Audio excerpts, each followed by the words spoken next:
Ever wondered why some trends are just suddenly everywhere? Newsflash, nothing gets popular by accident.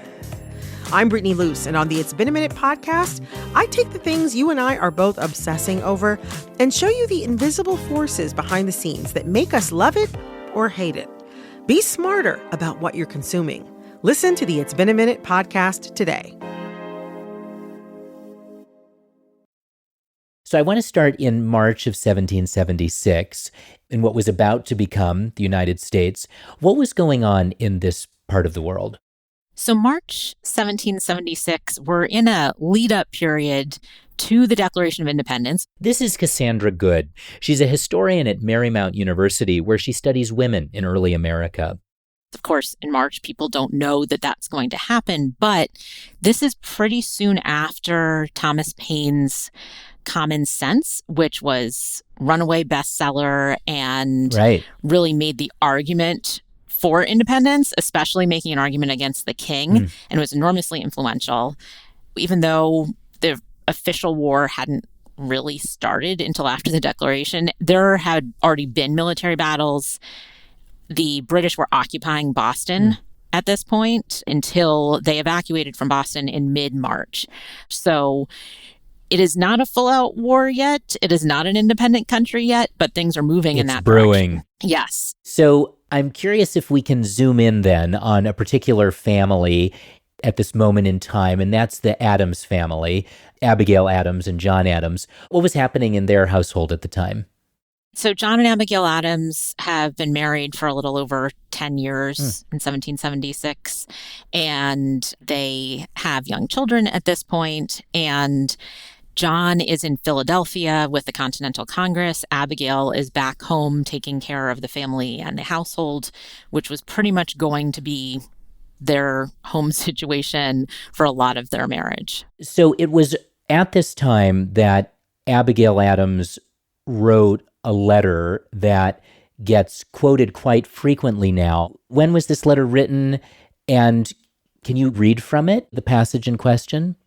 So this is a letter that Abigail is writing starting on March 31st, 1776. And she's talking about what has been going on in Boston and what's going to happen with the troops. And then she says, "I long to hear that you have declared an independency. And by the way, in the new code of laws, which I suppose it will be necessary for you to make, I desire you would remember the ladies and be more generous and favorable to them than your ancestors. Do not put such unlimited power into the hands of the husbands. Remember, all men would be tyrants if they could. If particular care and attention is not paid to the ladies, we are determined to foment a rebellion and will not hold ourselves bound by any laws in which we have no voice or representation. That your sex are naturally tyrannical is a truth so thoroughly established as to admit of no dispute. But such of you as wish to be happy willingly give up the harsh title of master for the more tender and endearing one of friend. Why then not put it out of the power of the vicious and the lawless to use us with cruelty and indignity with impunity? Men of sense in all ages abhor those customs which treat us only as the vassals of your sex. Regard us, then, as beings placed by Providence under your protection, and in imitation of the Supreme Being, make use of that power only for our happiness." There is a lot going on there. Yes, it is just part of a longer letter, and it is part of a conversation going back and forth, and then also a conversation she's having about this letter with a mutual friend of theirs, Mercy Otis Warren. I love how she starts that section with, "Oh, by the way." Yeah, literally, by the way. And then launches into that. From Smithsonian Magazine and PRX Productions, this is There's More to That, the show that knows how to celebrate the nation's 250th birthday. I'm Ari Daniel. In this episode, we examine a letter from 1776 written by Abigail Adams to her husband, John Adams, and we'll find out what role it played much later on within women's movements in the United States. Stay tuned.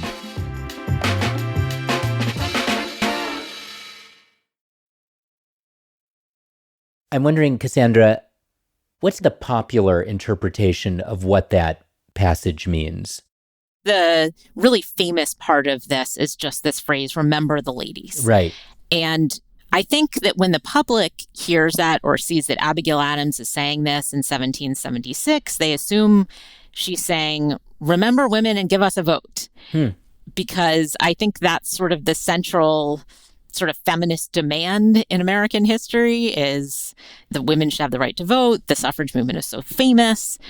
But in fact, it is actually not what she means here. This is not about asking for a vote, and it's something still important for women's rights, but not in the same political way. To zoom out for a second, can you describe the role of women in the about-to-be United States of America in early 1776?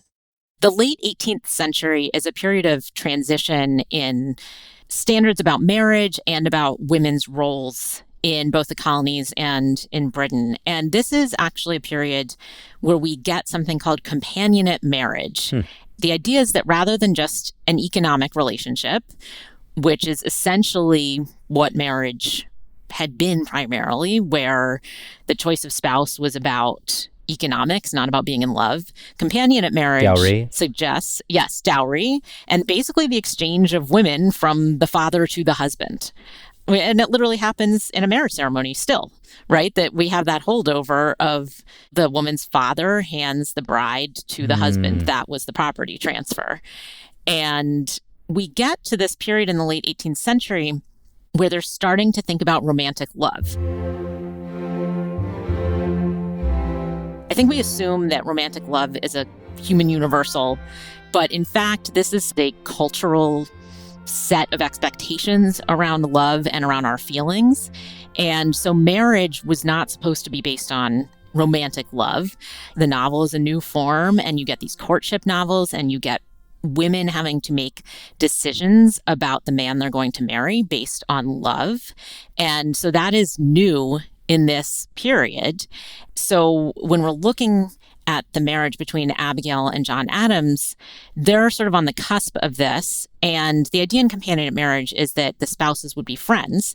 And in fact, they address each other as friend in these letters. And so we can see that there's a sort of different idea about women in marriage in this period, and that there's more, at least, emotional parity or egalitarianism, even if they are not legally equal. Because the fact is, even with this rise of romantic love and the idea that a woman was going to get to choose her spouse, the legal forms behind marriage had not changed. So women who get married at this point are considered to be covered legally by their husbands. The term is called coverture. And so they lose their legal identity when they get married. Everything goes through the husband. They can no longer own property in their own name, for instance. Anything that they owned when they get married becomes the husband's property. Divorce is exceedingly rare, and husbands had a lot of legal power over their wives and their wives' bodies. And that is the backdrop for a woman like Abigail to understand women's place in society. And in that context, what was the role of women in the American Revolution at that moment? We might think, okay, they have no legal identity. What are they supposed to do in this revolution? But in fact, even in the lead up to the revolution and what we call the imperial crisis, where you have all the taxes coming down from Parliament and then protests and boycotts, women are very involved in those protests and boycotts. And not just in terms of what they're buying or going out into the street, they are also publishing things. There are newspaper articles by and about women, urging them to take part in boycotts or protests. They have to choose a side. And there are women who, even if their husbands decide to side with Great Britain, to be a loyalist, that the woman sometimes stayed as a patriot. So women do have an important role here. And then once the war starts, their role is at several levels. So you have some women like Abigail who are having to take care of the household and basically the family economy when the husband is away, whether it's fighting the war or being in the Continental Congress. You have other women that are actually going along with the troops. These are usually poor women. They are following their husbands because they really can't sustain their family without the husband at home. And these women then do things like cooking and cleaning for the troops. There are also women prostitutes along with the troops. There are female nurses that are getting officially paid by the Army, although paid much less than men got paid to be nurses. So you have women both on the home front and the sort of battlefront, although, obviously they're not lining up as soldiers with guns. They still have a role close to the battle lines in some cases. And to be clear, you're referring to white women during this period, not to enslaved women or Native American women. Yeah, I should always qualify that because the situation is definitely different based on race, although we do know that there were some free Black women that were also going along with troops at various points in the war. But for the most part, most African Americans in the colonies at this point are still enslaved. And so you have both men and women who are enslaved, in some cases taking advantage of offers from the British to liberate them if those people can make it to British lines. So we know that there are many, many people that do that, including people enslaved at Mount Vernon under George Washington, at Monticello under Thomas Jefferson. Unfortunately, things don't usually turn out well for people who make it to the British. They sometimes end up getting returned to their enslavers. In other cases, they are dying of disease because the British are holding them on boats in harbors and the conditions are bad. And then the ones that make it out of the country, say to Nova Scotia, the conditions there are very bad. So, yeah, unfortunately, it's a lot of bad options. And then with Native American women, Native people, depending on the group, some of them side with the British, some side with the Americans. There are Native people who join the Patriot forces, Native men, and there are Native women who play some kind of home front role. And for instance, there are petitions from Native women who supplied troops at some point and are trying to get paid back by the government. So we have those little shreds of evidence there as well.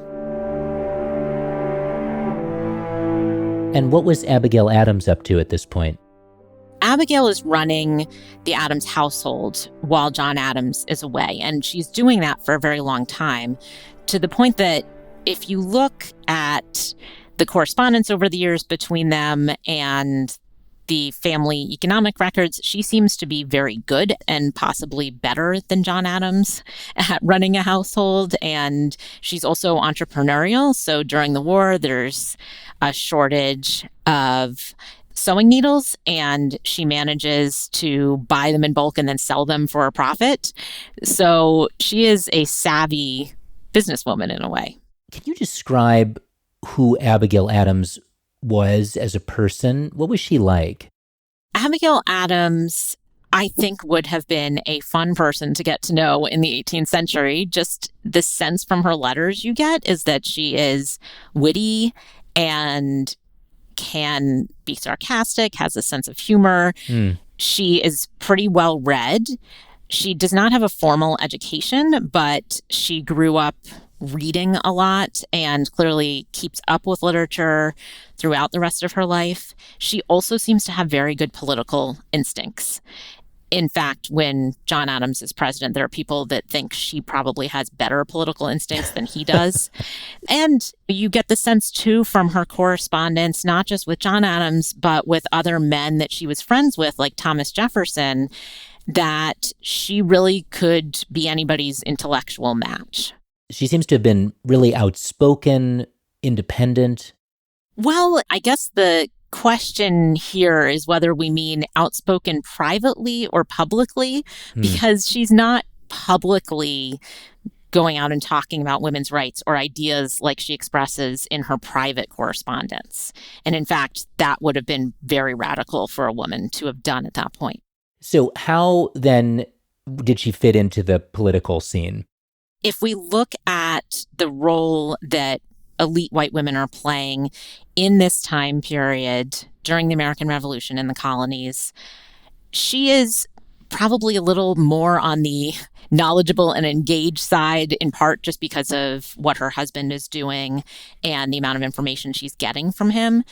She also was keeping up with newspapers and writing with other men that are giving her information. So she's certainly better informed than a lot of women in this period. But as I mentioned before, a lot of women were involved in the lead up to the war, in the imperial crisis, in protests, in boycotts, in fundraising efforts. So it is not abnormal that she would be interested in, engaged in, and keeping up with politics. So I want to go back to that letter that we started with, and I'm wondering what impact that letter had at the time. Pretty much minimal impact, because this was not a public letter. This was a letter to her husband. And John Adams wrote back sort of joking, as if she had been joking and she didn't really mean it. Although we know that he says in another letter to somebody else, imagine if we gave the vote to women, that would be crazy. And it would be crazy to give the vote to any number of people, even though she's not even directly asking him for the vote. She's asking for good treatment of women by their husbands in law. But because she says the ladies might rebel and we're not going to hold ourselves bound by laws in which we have no voice or representation, I think he can read a more radical suggestion into that, and he's completely dismissive of not just that radical part, the whole conversation. He's dismissive, and she's annoyed by this. And then he says to another man he's writing with later, yeah, there's no way we would do that.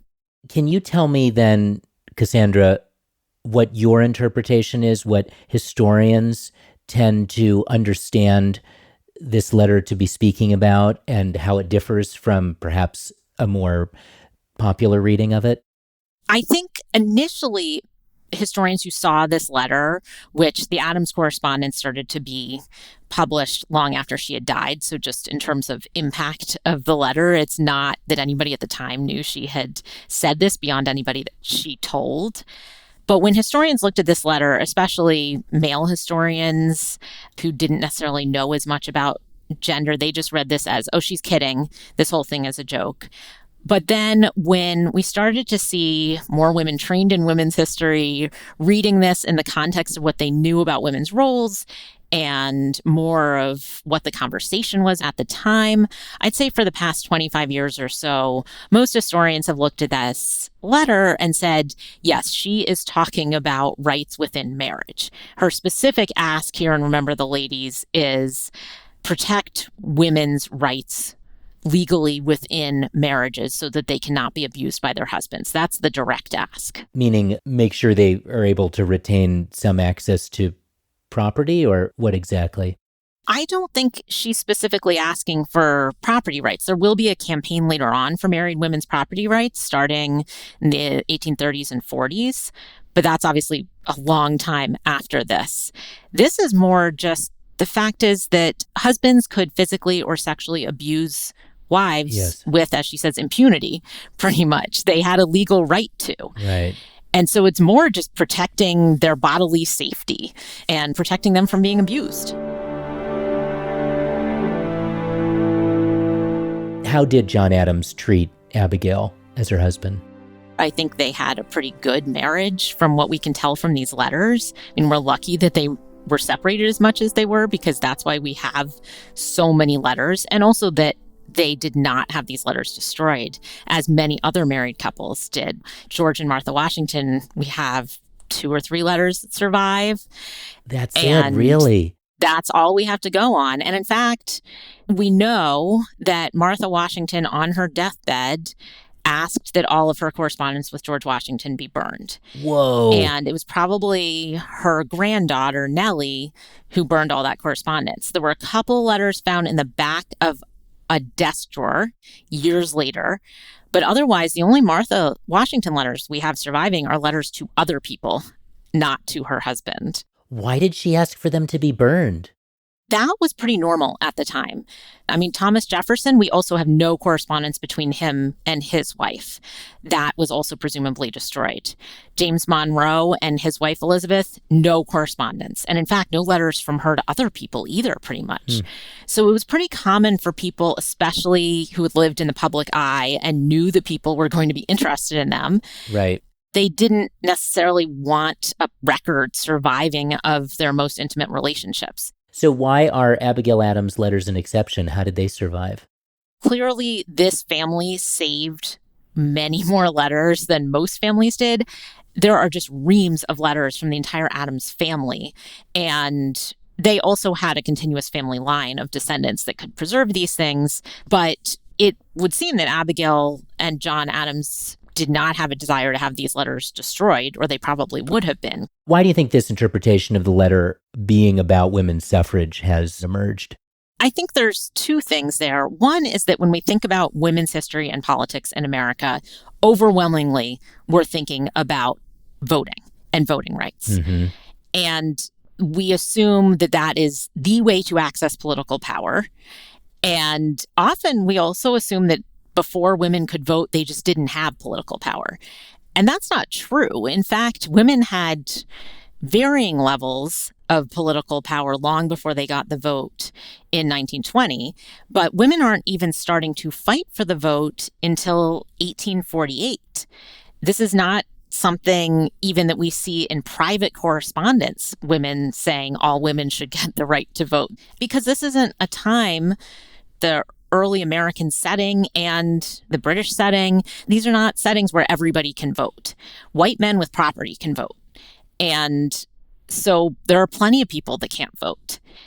I think John Adams, part of his response to the idea even of saying it would be crazy to let women vote, is he's saying, who else then would we have to have vote? Because it's just not thinkable to have universal suffrage like we have in the 21st century. Right. I think that the other issue is that in our 21st century world, where women look back and would like to see a heroine, I think people want it to mean, yes, she is a radical and she can see the future, that women are going to ask for the right to vote. And I think it's also hard for us to imagine that they wouldn't have been asking for that at the time of a revolution, of all men are created equal, of these ideas about liberty and equality. And yet, the most radical so-called feminist writing at the time was women should get an equal education to men. That was a radical statement. Wow. At the time. Do we know if John Adams eventually was moved by this letter or others like it from his wife to change any of his policies or to influence the Constitutional Convention? There's no evidence that this letter influenced John Adams to do anything in particular other than annoy his wife in his reply. Their son, John Quincy Adams, is different on these things and actually does support expanding suffrage to more people, and he speaks more in favor of women's rights, especially after the presidency when he becomes a congressman. He is a fervent abolitionist, and he is trying to present petitions signed by women against slavery. So maybe she influences her son, but it does not appear that there's any effect on John Adams. And you know, this is much before the Constitution, but even when they do sit down to write this code of laws, in all of the extensive records of the Constitutional Convention, there is zero discussion of women's rights. It's not even like somebody brings it up and they say no. It does not come up. And the Constitution doesn't say men, it says persons, but it's a common language choice at the time. It's not like, oh, let's leave the door open for women. But, you know, the first instance of male getting in the Constitution happens in the Reconstruction Amendments at the time that women are asking for the vote. So that's where we first get male in the Constitution, is in the 14th Amendment. In order to exclude women. More so in the 15th in order to exclude women. But yeah, during the Constitutional Convention, women's rights are not on anybody's radar. Cassandra says the letter didn't enter the public sphere until Adams' grandson published it in a volume of letters in the mid-19th century. But if we're looking at the first professionally done by historians with editorial apparatus like footnotes, not until 1963. It was published as part of the Adams family papers correspondence as a presidential history editing project. And this is around the time that pretty much all the presidential papers projects from the founding era are starting up. Do you know whether, when it did surface and did come to public light, whether it might have influenced the women's movement, women's suffrage, and thinking later on?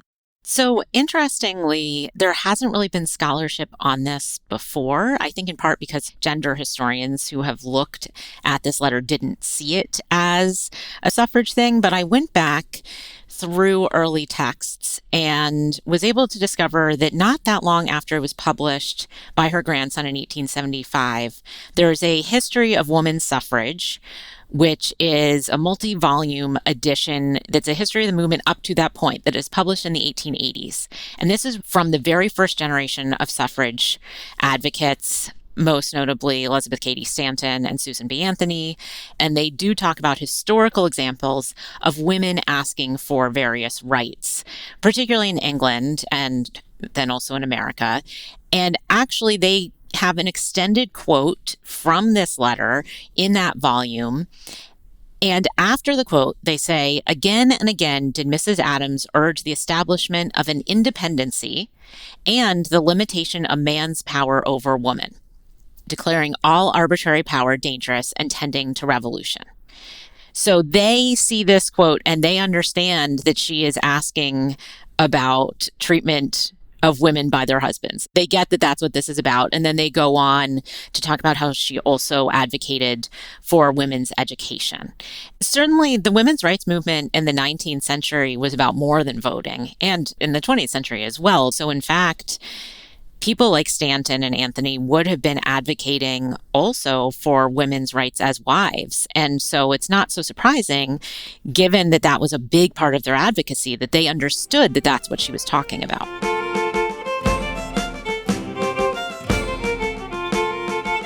Do you think that this letter has any resonance in the present moment? I think that this letter is coming up a fair amount in the present moment because of the 250th anniversary of the Declaration of Independence, people thinking a lot more about 1776. Mm-hmm. And also, I'd say that certainly in this semi-quincentennial 250th moment versus the bicentennial in 1976, there's a lot more people who want to know what people other than white men were doing and thinking during the revolution.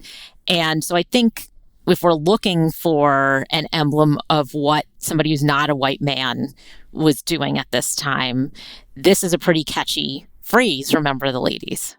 And speaking of the 250th anniversary of the United States, how do you think, as a historian, we should be considering our founding mothers? First of all, I hope people are paying attention to founding mothers in general and not just founding fathers. I've spent a lot of my career trying to push people to realize that men and women of the founding generation are involved in the founding of this country, in the development of a democratic republic, that women are integral to telling this story.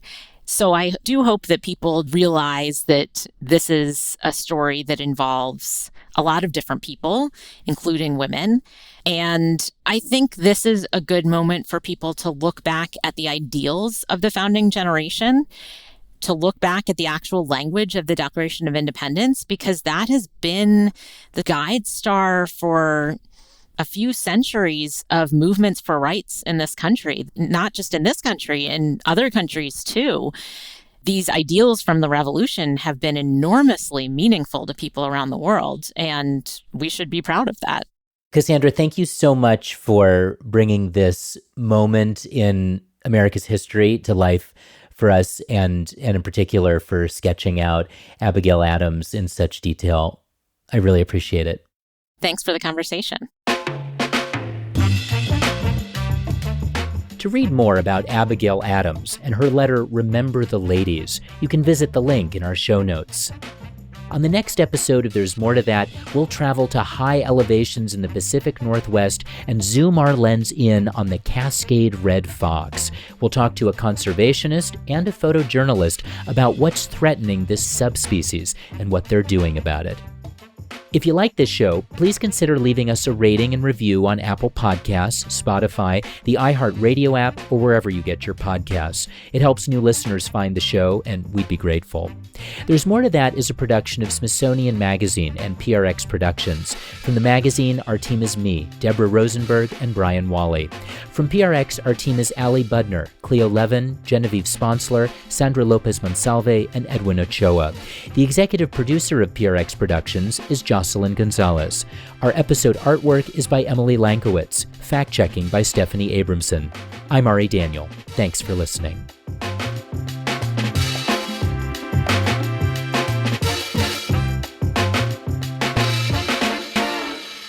Cassandra, what got you into this particular arena of history? Was there something personal about it? I had always been interested in history. I had Samantha, the American Girl doll. I thought the Victorian period was interesting and had pretty clothes. That was basically, as a kid, the way I thought about it. And I did volunteer work at my local historical society in high school. And they handed me a volume of a woman's diary to start transcribing because her husband had kept a dozen volumes of diaries during his life in the 19th century. And those had been transcribed and published years ago. But at the point that I came there in the year 2000, nobody had transcribed the wife's diaries. And so that was my very first exposure to doing women's history, was sitting there and trying to read this woman's diary, which when I couldn't understand something on a day in her diary, I would look at her husband's diary from the same day to see what was going on, and ended up for my senior project in high school in 2001 doing a traveling exhibit for our local historical society comparing the two diaries. I was pretty much hooked from then.